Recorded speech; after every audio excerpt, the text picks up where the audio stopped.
가슴에 손을 얹고 저를 좀 따라해 주시면 좋겠습니다. 하나님은 사랑이십니다. 그 사랑 안에 내가 있습니다. 사랑받은 만큼 변화됩니다. 하나님은 말씀이십니다. 그 말씀 안에 능력이 있습니다. 말씀을 듣는 만큼 살아납니다. 내 마음을 주님께 엽니다. 아멘. 우리는 1월 첫째 주부터 저희들의 청년부에게 주신 올해의 말씀이 창세기 12장 2절의 말씀입니다. 그래서 복이 되는 우리 청년부가 되었으면 좋겠다라고 하는 마음으로 1월 첫째 주부터 지난 주일까지 복에 대한 여러분에게 말씀을 나누었습니다.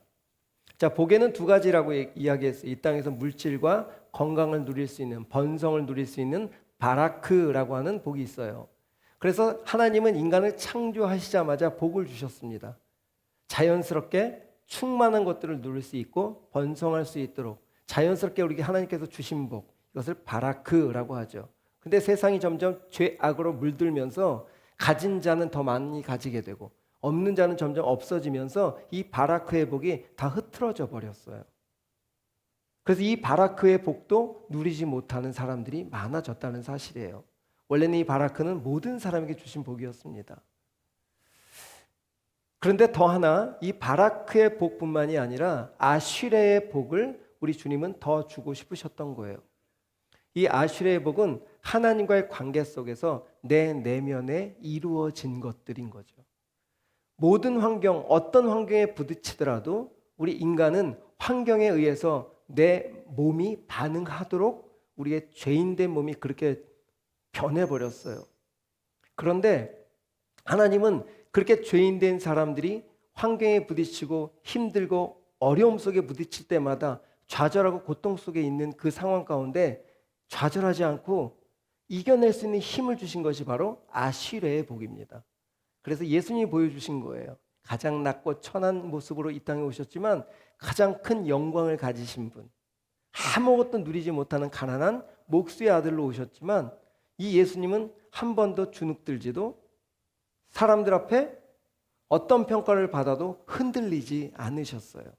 그 예수님처럼 그 예수님을 믿는 우리들에게 너희들의 내면에도 성령님을 보내주셔서 그 성령님과 연합된 사람은 환경 속에 부딪힐 때마다 흔들렸던 사람들이 이제는 흔들리지 않고 내 내면의 평강을 붙잡고 하나님으로부터 주어진 그 평안 가운데 이 세상을 당당히 걸어갈 수 있도록 예수님을 똑같이 따라갈 수 있도록 우리들을 부르신 거예요. 그리고 팔복을 설명하신 겁니다. 자, 8가지 복을 다 설명할 건 아니고 예수님께서 이 팔복을 영어로 어떻게 번역됐냐면 blessing이라고 하지 않았다는 거예요. beatitude라고 하는 단어를 사용했어요. 그러니까 be라고 하는 존재, attitude라고 하는 태도라고 하는 단어가 합쳐져서 존재 안에 내 내면에 이루어진 복. 그래서 팔복이라는 단어를 영어 성경에서는 blessing이라고 하지 않고 beatitude라고 하는 이 단어를 사용했다는 거예요. 그러니까 예수님은 우리 인간들의 이 세상 속에 죄가 어떻게 변해갈지, 죄가 우리를 어떻게 바꿔갈지를 다 알고 계셨어요. 사람들은 평등, 평화하지만 그렇게 살지 않습니다. 모두 다 이기적으로 살아요. 말은 평화를 얘기하지만 자신을 위한 삶이 우선이기 때문에 점점 빈부의 격차는 커지는 것이고 삶의 영역을 누리는 것도 다 달라지는 거예요. 여러분, 우리 안에도 마찬가지입니다. 이 공동체에 모두가 같이 들어와 있지만 모두가 똑같이 누릴 수 없는 거예요. 여러분, 이런 상황 가운데 우리가 공통적으로 우리 주님이 주신 복은 바로 아슈레의 복이라는 거예요. 누구에게나 동일한 성령님, 한 성령님을 주셨다는 거예요. 그 성령님은 동일하게 역사하신다는 거예요. 우리의 됨됨이와 학력과 가진 것과 상관없어요. 한 분이신 그 성령님은 모두 진리 가운데로 역사하시고 그 진리 가운데 우리의 삶은 드러나게 하셔서 세상 사람들이 바라보기에 야, 저 사람은 뭐지? 오늘 여러분 예수님이 전하고 있는 이 팔복 누가 듣고 있었을까요? 첫째는 자기의 그물도 버려두고 배도 버려두고 예수님을 따랐던 12 제자들을 산 위로 부르셨고, 또 제자들과 함께 수많은 사람들이 쫓아왔죠. 누구였죠? 그 당시 유대 사회에서 소외되고, 그 당시에 유대 사회에서 변변치 못한, 충분한 혜택을 받지 못할 병들고 어렵고 가난한 자들이 예수님을 다 따라 나선 거예요. 그 산 위에 그들이 모여 있는 거예요. 그러니까 그들은 천국을 꿈을 꿀 수도 없어요. 율법에 의해서는 병들면 부정한 자라고 규정이 되기 때문에 천국과는 상관없는 사람들. 그런데 예수님이 그들 앞에서 뭐라고 얘기해요? 심령이 가난할 수밖에 없는 너희에게 천국이 열려 있다는 거예요. 세상과 다른 얘기를 하고 있는 거죠. 천국은 그들과 전혀 관계가 없는 사람들이었어요. 관계 없는 것이었어요. 천국은 누구들 것이었습니까? 사진을 보면 바리새인들, 예루살렘 저 성 위에 있는 성전에 있는 바리새인들의 것이었어요. 그런데 예수님 지금 뭐라고 하세요? 천국은 너희들의 것이라. 심령이 가난해질 수밖에 없는 너희들의 것이라는 겁니다. 그리고 고통 속에 애통할 수밖에 없는 너희들에게도 영원한 위로가 주어질 것이라는 거예요. 팔복이 그렇게 전달되고 있는 거죠. 화평할 수 없어요. 이 사람들은 이편이 될 수도 없고 바리새파가 될 수도 없고 열심당원이 될 수도 없고. 왜요? 자기들의 위치가 너무 열약하니까. 누구도 화평할 수 없는 그들에게 내가 너희들에게 하나님과 화목할 수 있는 기회를 주겠다. 마침내 이들은 의를 위해서 주림이 시작되고, 또 청결한 그 주님의 희생으로 인한 거룩한 자가 되어서 예수님을 위한 그 세상에서 구별된 자로 살게 내가 도와주겠다. 내가 너와 함께 하겠다. 이게 팔복이죠. 그럼 여러분, 지금 예수님이 말씀하신 이 팔복은 누가 행할 수 있는 거죠? 소외되고 세상에서는 안 된다고 하고 부정스럽다고 한 그 사람들은 세상에서 절대 안 돼. 너희들은 그 어떤 것도 누릴 수 없어 라고 규정된, 아무것도 할 수 없는 그 사람들에게 우리 주님은 다 뭐하다가 아니다는 거예요. 여러분, 로마서 14장 17절 18절 말씀 같이 읽어봅시다. 하나님의 나라는 시작. 하나님의 나라는 먹고 마시는 것이 아니요 오직 성령 안에 있는 의와 평강과 희락이라. 띄워주시면, 성령을 다 받았죠. 예수님을 믿는 사람들은. 그러면 성령 안에 있는 우리 내면에 내주되어 있는 것이 세 가지라는 거예요. 첫 번째 의, 하나님의 나라가 임한 거고.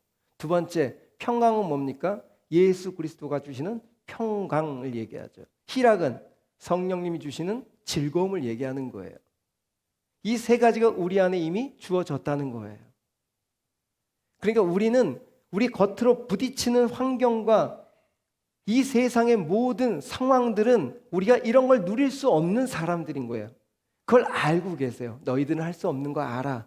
그래서 너희들이 지금 내 앞에 서 있는 거야. 하지만 나를 믿는 순간 성령님이 너희들 안에 임재해서 이런 것들이 너희들에게 주어질 것이고, 너희들 안에 성령님과만 교통만 된다면 너희들은 이 모든 것들을 세상의 권세와 세상의 기준과 상관없이 다 누릴 수 있다는 거예요. 얼마나 귀한 복된 복음입니까? 예수님이 지금 평등, 진짜 평등을 말씀하시는 거고, 그 어떤 사람도 소외되지 않도록 다 천국의 소망을 줄 수 있는 메시지를 지금 하고 있는 거예요. 이렇게 팔복의 결과가 오늘 본문 말씀입니다. 너희는 세상의 소금이다. 너희는 세상의 빛이다. 오늘 본문 마태복음 5장 13절 14절에 이렇게 선포하고 있는 거예요. 여러분, 이들은 지금 세상의 빛의 역할을 할 수 있을 만큼 능력과 힘이 있는 사람들이 아니라고 얘기했어요. 아직 예수님 앞에 나와 있을 때의 모습은 믿음이 그렇게 좋지도 않았어요. 예수님이 지금 마태복음 5장을 말씀할 때 정도니까 이들이 마태복음 28장이나 되어야, 예수님의 부활을 경험하고 나서야 그제서야 제자로서의 역할을 감당할 만큼 되는데, 지금 마태복음 5장 정도니까 예수님 부르셔서 얼마 안 됐을 때예요. 그럼에도 불구하고 너희들이 세상의 빛이다, 소금이다 라고 선포하실 수 있는 이 예수님의 근거는 뭘까요? 너희들 안에 너희들한테 주실 성령님이 계시기 때문에 지금 너희들이 희미하고 미약해 보이지만 그 성령님이 너희들과 임재하고 너희들과 연합된다면 너희들은 반드시 이 팔복처럼 어떤 세상 속에서도 흔들리지 않는 이 복을 누리는 예수님을 따라가는데 조금도 부족함이 없는 그런 사람들로 세워가고 마침내 세상에 소금과 빛이 될 수 있다는 거예요. 예수님이 이렇게 미래형으로 말씀드리지만 예수님의 말씀은 이미 과거 완료형이 포함되어 있는 겁니다. 말씀과 동시에 성취시니까, 말씀은 반드시 성취되시니까 이들이 다 나중에 1세기의 그리스도인들이 되어서 교회를 세우는데 앞장선 분들이 되지 않습니까? 의의 일을 위해서 예수님을 따라다니는 그 상황 속에서도 소금과 빛의 역할을 너무 멋지게 감당한 사람들이 된 거예요. 근데 현재 그들의 모습은 아직 부족해 보이고 세상적으로도 가진 것이 없는 그들이지만 우리 주님 앞에 서 있는 그들에게 우리 주님이 하고 계시는 말씀은 바로 오늘 우리들에게도 말씀하고 계시는 거예요. 세상의 기준대로 어쩔 수 없이 살아갈 수밖에 없는 이 연약한 사람들, 예수님을 믿는다고 매 주일 이 주일날 나와 있지만 삶의 자리로 나가보면 그냥 무너질 수밖에 없는 우리들, 가진 것도 별로 없어. 앞으로 행해야 될 일들이 너무 많아. 하지만 우리 주님은 그 산 위에 부르신, 산 위에 모인 그 제자들에게 말씀하신 것처럼 오늘 여러분에게도 똑같이 동일하게 말씀하시는 거예요. 너희들이 정말 나만 경험된다면, 정말 예수님과 십자가에 못 박힌 경험이 분명해진다면 성령께서 너희들을 다스려서 그 자리까지 빛과 소금의 역할을 감당하게 하실 거라는 거죠. 오늘 말씀은 더 감사한 거예요. 왜요? 이미 소금이 되라, 빛이 되어라 라고 말씀하지 않으셨다는 거예요. 우리 본문 5장 13절 14절 이렇게 선포하고 있습니다. 너희는 세상의 소금이다. 이미 선포하셨어요. 또 너희는 세상의 빛이다. 이것은 우리의 상태와 상관없이 우리 주님이 행하시겠다는 거거든요. 우리를 통해서. 여러분, 제가 이 소금의 역할에 대해서 오늘 얘기하고 말씀을 좀 마무리하려고 하는데, 소금은 어떤 기능을 갖고 있죠? 어떤 용도로 쓰입니까? 첫 번째, 부패 방지하는데 소금을 사용했어요. 썩지 않도록 방지하는데. 두 번째는 당연히 맛을 내는데 사용을 하죠. 근데 우리 주님이 어디에 소금이라고 말씀하셨어요? 앞에 세상이라고. 근데 세상이라는 단어를 코스모스로 사용하지 않고 이 마태가 개라고 하는 단어를 썼어요. 이 개라고 하는 단어는 땅이라고 하는 단어인데, 그 당시 유대인들의 개념에서 개라고 하는 단어를 들으면 어떤 의미가 뚝 떠오르냐 하면 어둠의 세력이 지배하는 곳, 이것이 개예요. 그러면 우리 주님은 지금 이 세상이 어떻게 좀 변해가고 있다는 겁니까? 이미 세상의 마귀가 권세를 잡고 점점 흑암으로, 점점 혼란과 공허 속으로 달려가고 있는 그 속에 너희들은 이미 소금이다, 이미 빛이다 라고 선포하시는 거예요. 여러분, 우리들 지금 됨됨이와 할 수 있는 능력과 상관없이 여러분은 뭐라고요? 이 어두워져가는 개라고 하는 어둠이 지배하는 저 세상 속에 여러분들은 이미 소금이고 이미 빛이라는 사실인 거예요. 이 정체성을 팔복이 다 끝나고 나서 그 사람들에게 선포하고 계시는 거예요. 여러분, 그러면 이 소금의 용도처럼 이렇게 우리 주님은 이 세상에서 우리의 성도된 우리들이, 하나님의 자녀된 우리들이 소금의 역할을 어떻게 감당해야 될까? 여러분, 소금이 아무리 좋은 맛을 낼 수 있는 조건을 갖고 있고 또 어떤 음식이 썩지 않도록 그 가치를 갖고 있어도 소금만 가지고는 그 가치를 드러낼 수 있나요? 없나요? 없는 거예요. 소금 혼자 갖고는, 소금만 가지고는 그 어떤 역할을 해낼 수가 없어요. 뭐와 부딪혀야 되죠? 음식과 부딪혀야 되고 세상과 부딪히고 무엇인가 부딪혀야 그 소금의 진짜 역할이 드러나게 되어 있는 거예요. 그러니까 여러분들은 세상에 부딪히는 순간 여러분에게 선포하신 소금이 기능이 발휘될까요? 안 될까요? 여러분의 상태와 상관없이 소금은 그냥 던져지면 거기서 녹아지는 거예요. 그래서 맛을 내는 거고 또 부패를 방지해야 될 그 음식에는 이 소금이 가미가 되는 순간 부패가 방지가 되는 거예요. 이거 우리 주님이 하시는 오늘 엄청난 메시지 아닙니까? 제가 오늘 임원들한테, 리더들한테 이런 이야기를 했어요. 여러분, 이 세상 속에서 소금은 어우러지라고, 그냥 가만히 혼자 있는 것으로는 그 기능을 발휘할 수 없다고, 우리가 들어가야 된다고, 녹아지라고. 그런데 여전히 그 세상 속에 들어가서 녹아지지 않고 있다면 얼마나 부담스러운 존재겠습니까? 여러분, 염장이라고 들어보셨어요? 염장 지른다, 이런 의미예요. 염장이란 뜻은 바로 이런 생선 같은 데 소금을 뿌려서 이 소금이 이 생선을 절이는, 이걸 염장이라고 합니다. 여러분, 소금으로 생선과 고기를 절이는 것인데 이 역사 속에서 염장이라는 기술이 발전되지 않았다면 인류는 지금까지 먹고 살 방법이 없을 것이다. 이게 무슨 말일까요? 레위기에도 이런 표현을 하고 있습니다. 우리 하나님이 레위기 2장 13절에 내 모든 소재물에 소금을 치라. 내 하나님의 언약의 소금을 내 소재에 빼지 못할지니 내 모든 예물에 소금을 드릴지니라. 이게 무슨 뜻이에요? 제물을 드리는 팔레스타인에 그 제물이 상하지 않도록 소금을 치라는 거였어요. 부패를 방지하도록. 하나님도 이 소금의 용도는 부패 방지 용도 되는 거예요.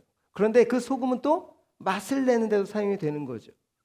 그러니까 여러분, 우리가 이 땅에서 소금으로 사는 것은 무엇일까요? 아주 멋진 한마디를 제가 여러분들과 나누려고 하는데, 소금이 된다는 것은 이 땅을 변화시킬 뿐만 아니라 변화되지 않아야 될 것을 붙잡는 것. 이해되셨어요? 이게 좀 감탄이 나와야 될 문장인데, 소금은 두 가지의 역할이라고 했어요. 그 음식을 변화시키는, 맛을 내는 역할을 하고, 두 번째는 어떤 음식은 상하지 않도록 하는 두 가지의 역할을 하는데, 그 소금의 역할을 우리가 두 개 다 동시에 감당하도록 하나님 보내셨다는 거예요. 첫 번째, 우리가 세상 속에 들어갔을 때 변화시킬 것이 무엇일까? 세상의 기준들이 흩어져가는 곳에 진리의 기준을 세우는 것, 변화시키는 거죠.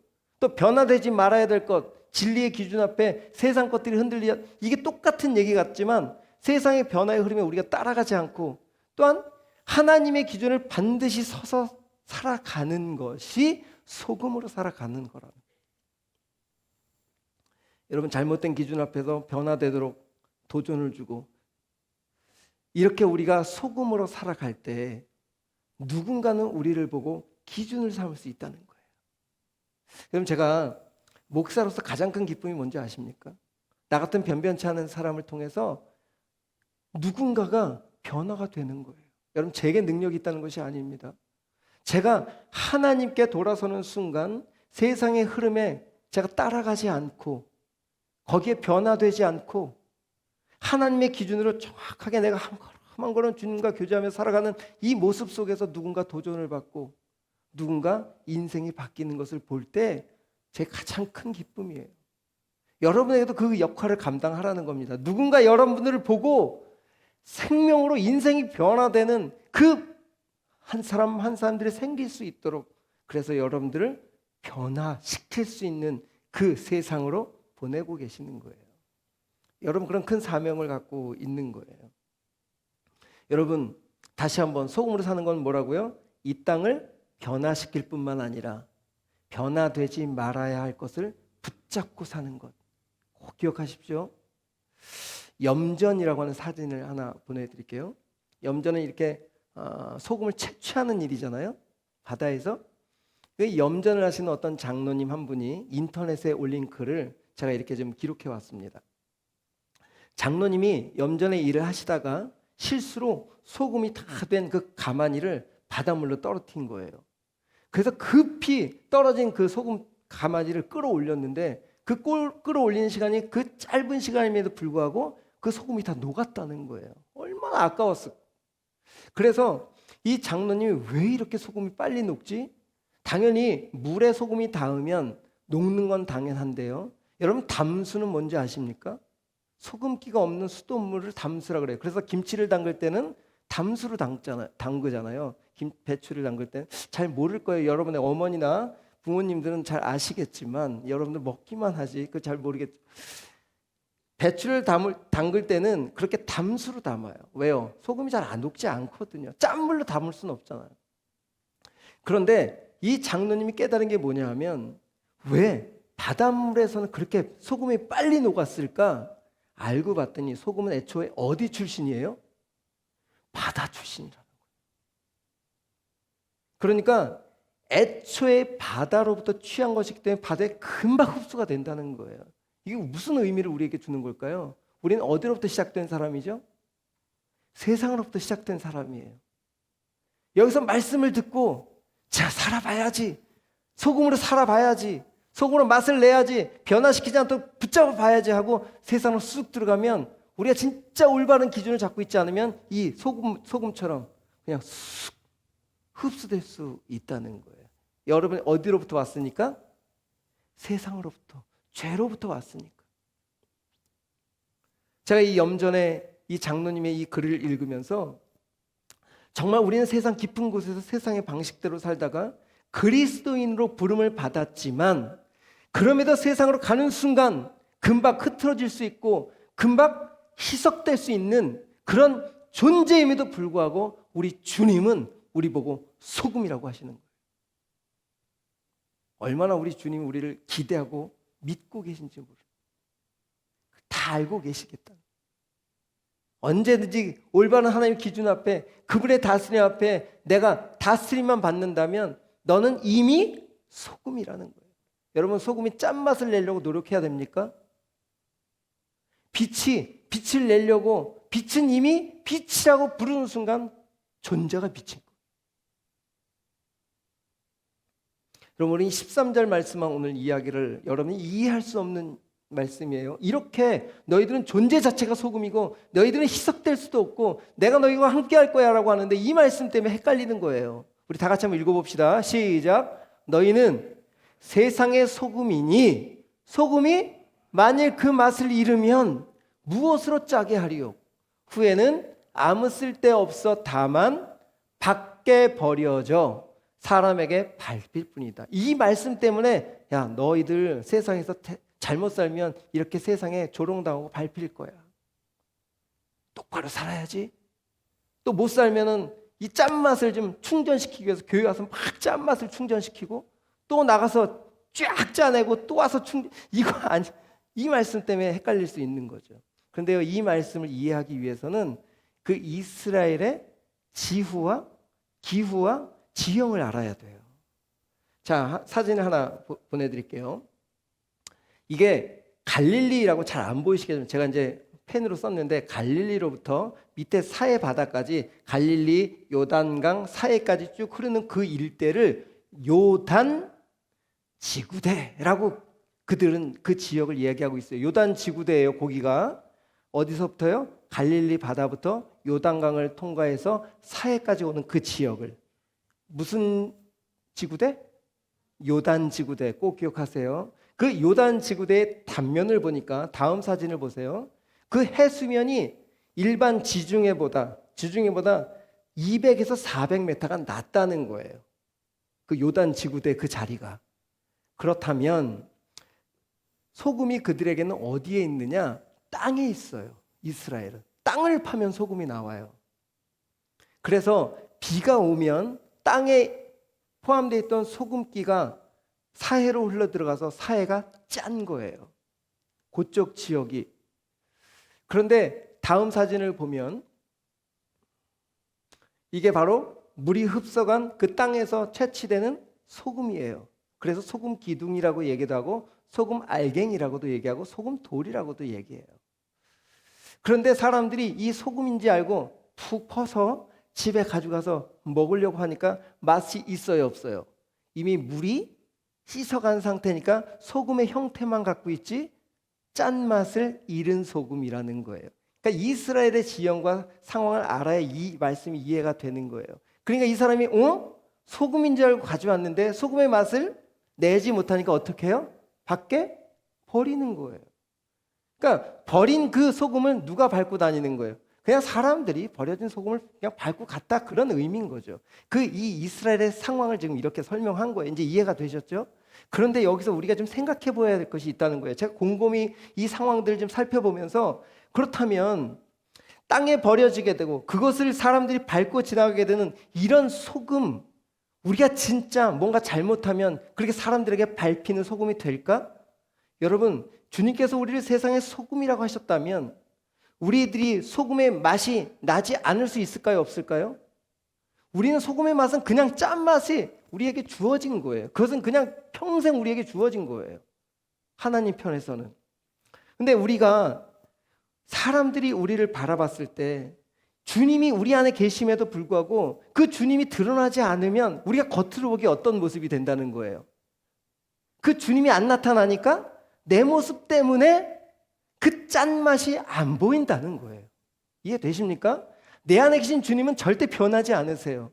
그런데 우리의 고집과 우리의 삶의 방식이 아직 그 주님과 교제가 안 되니까 우리들의 있는 모습 그대로 사람들이 봤을 때는 짠맛이 보이지 않는 거야. 빛이 보이지 않는 거야. 그 이야기를 하고 있는 거예요. 어떤 목사님이 이런 말씀 하시더라고요. 성도들이 삶이 밖에서, 세상에서 그 영향력을 미쳐야 되는데 왜들 교회 소금통 안에서만 짠지 모르겠다고. 소금통 안에서만 온통 소금끼리만 놀고 있다는 거예요. 여러분, 이게 지금 무슨 얘기하는지 아시죠?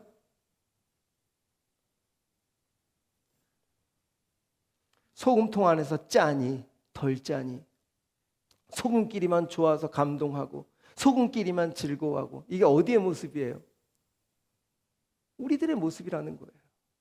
이곳에서는 영향력을 있어 보이는 것 같은데 정말 세상 속으로 딱 들어가는 순간, 그 진짜 내 안에 계신 주님과 교제하던 내가 어느 순간 세상이 주는 것에 금방 물들어 버려가지고 염전처럼 이곳에서 누렸던 그 풍성함을 밖에 나가서 누리지 못하니까 사람들이 보기에는 맛이 없는 존재 같아 보이는 거죠. 여러분, 주님은 이렇게 말씀하세요. 너희는 교회가 아닌 소금통을 벗어나 세상의 소금이다. 여러분의 맛은 세상에서 나타나야 되는 거예요. 오늘 제가 성찬을 할 텐데 우리 찬양팀 준비해 주시고, 여러분들에게 지금 질문을 던져놓은 거예요. 예수님께서 십자가에 죽어주심으로 우리들에게 빛과 소금을 이미 할 수 있도록 모든 것을 우리 안에 성령을 선물로 주셨어요. 그런데 우리의 삶이 여전히 그 옛날 방식에 살다 보니까 내 안에 계신 그 귀한 분이 교회 안에서 뭔가 좀 나타나 보이는데 세상에서는 그 주님이 드러나지 않는, 오늘 그 모습을 우리 주님이 책망하시는 것이 아니라 너희들이 그럼에도 불구하고 너희들에게 시작하신 이가, 너희들의 착한 일을 시작하신 이가 완성시켰을 땐 기대를 가지고 여전히 그분과 깊이 교제하고 그분의 누림이 있는 사람들에게는 이제 세상 속에서도 누군가를 변화시킬 수 있고 누군가 우리를 바라봤을 때 기준이 될 수 있는 사람들이 너희들이 될 거야 라고 선포하는 거죠. 우리 한번 이 시간 기도하겠습니다. 성찬을 준비하면서, 하나님, 제가 그 귀한 그 보물을 질그릇 가운데 우리 주님이 주셨음에도 불구하고 우리가 그 귀한 질그릇 안에 담긴 예수님보다 여전히 내 그릇만 깨끗이 하려고 하고 그릇만 멋지게 하려고 했던 나의 죄를 용서해 주시고, 내 질그릇은 보잘것없지만 우리 안에 임재하신 성령님이 저를 더 지배하고 저를 붙잡아 주옵소서. 그렇게 살지 못한 것 우리 기도하며 나가도록 하겠습니다. 다 같이 기도합니다.